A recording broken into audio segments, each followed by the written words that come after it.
So as if the bantamweight division couldn't be any more exciting, because we do know it's exciting. It's arguably the best division in all of mixed martial arts, not just the UFC. If it's not one, it's two. You know, that one, 155, give or take.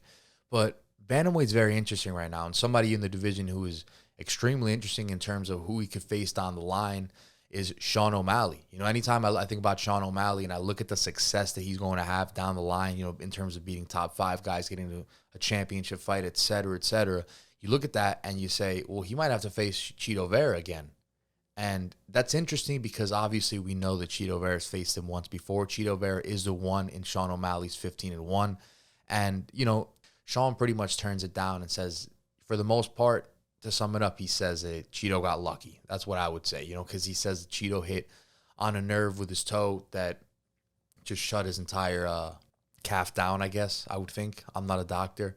But it was an injury that pretty much neutralized Sean O'Malley's leg for the rest of the fight, and Cheeto was able to capitalize on that. So, you know, to say that Cheeto wouldn't have won the fight, I mean, that's hearsay, because if it was a street fight, you know, what would have happened? Cheeto still would have won, and isn't that kind of what it resembles? It's a fight, right? So if they were fighting to the death, you know, Sean O'Malley would be screwed. So you got to give Cheeto the victory on the day, regardless of what happened, I think. But back to the fight, it could be a big fight down the line. Because now it's getting interesting because they're both starting to thrive in the division.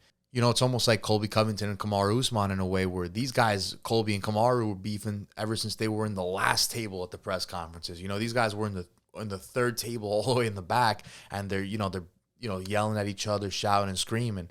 And look at them now. They're the marquee guys in their division, 1 and 2. It's sort of similar to O'Malley and Cheeto Vera. You know, these guys were fighting each other, were beefing with each other when Sean was unranked, Cheeto was 15, something along those lines, but they weren't really in the picture in terms of relevance in the division.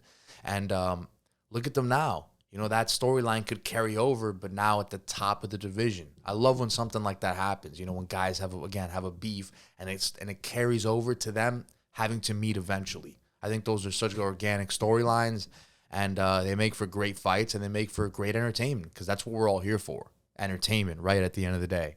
So how would that fight go down, right? That's kind of like an interesting thing to debate, right? Because you think, okay, so if Cheeto doesn't do that, if Cheeto doesn't hit on that nerve and doesn't, you know, again, neutralize Sean O'Malley's leg and capitalize on it, is Cheeto winning the fight?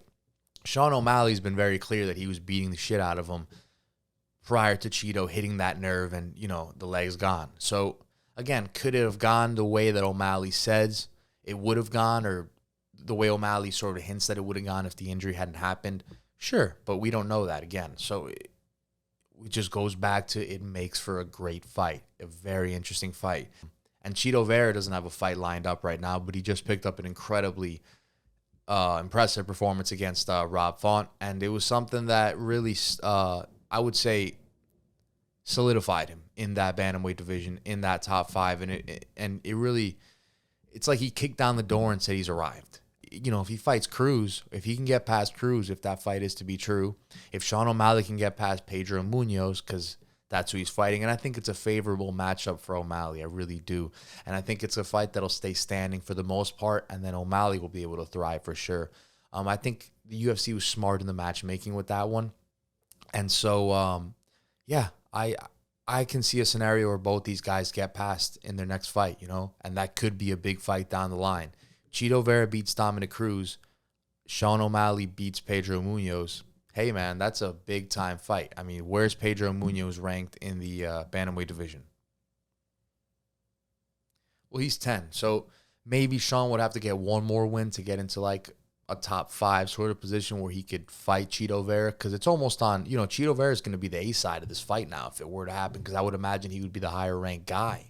So, hey, man, what an interesting fight. I hope it happens. The storylines would be great, and just the fight would be so interesting to see how it plays out in the octagon.